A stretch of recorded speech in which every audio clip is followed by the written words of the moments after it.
So I'm watching the whole thing with the step-ups and the quarterfinals going on, and I'm thinking to myself, good.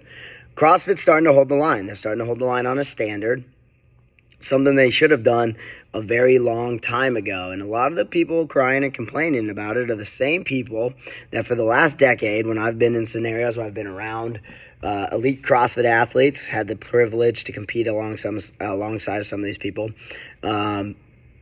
has bugged me for a long time. And it's one of the reasons I think my DSM athlete programming is different. Is my DSM athlete programming is built around the general CrossFit. So you're going to get the CrossFit programming with DSM athlete. There's a little bit of extra attention to detail on skills and strength that you need if you want to take your fitness past a recreational level to something a little higher, right? And that's what the DSM athlete's all about. But what it's not about is manipulation of movement to try to do things faster. And that is what has been happening for the last 5 to 7 years in the competitive CrossFit community. I have heard people say things along the lines of, wall balls forever changed for me when I realized I squat right at parallel and I throw the ball right to the middle of the target. It gets faster. Yeah, you also can eat no reps when you do that, right?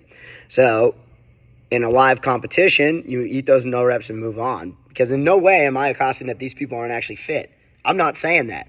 I'm saying you're finally paying the piper for the decisions you've made over the last 5 to 7 years to try to manipulate movements in CrossFit to try to do them faster, right? I flirt with the line. Matt Fraser admitted to it in an interview about the shoulder to overhead, and maybe it wasn't him that said it, or someone through the grapevine, or he said it. I don't know. I don't want to accuse him of saying anything they didn't. But somehow it got out there that someone said he was going to do the kettlebell shoulder overhead at an incredible pace and just eat no reps because he knew they couldn't call them all. And somewhere along the way, some of y'all thought that was the play. We're going to start doing that. Regardless of the fact that this is supposed to be a fitness methodology, first and foremost, where Greg Glassman said, no functional movement is complete without reaching a fully extended point of stability. If you leave it borderline, and they no-rep the hell out of you for it, you have no one to blame but yourself.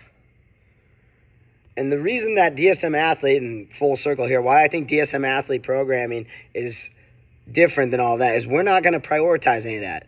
I'm not going to be like, hey, use this version of speed clean on our thrusters today to see if you can't go faster. That's not the goal. What I'm going to tell you to is do thrusters, do them really well, and then build on week 1. Then week 2, try to do them with the same range of motion, the same movement integrity, and try to do them faster.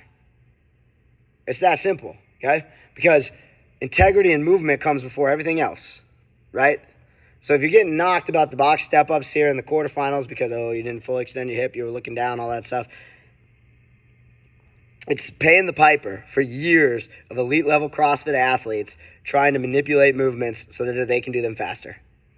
And CrossFit, if this is what they're doing, holding the line and saying the fitness methodology that we preach, full functional ranges of motion, getting to fully extended points of stability, we're not going to have that shit anymore. We're not going to allow it to fly. If that is what they're doing, if that's the standard they're holding, then good on them. Y'all need to get better, not bitter.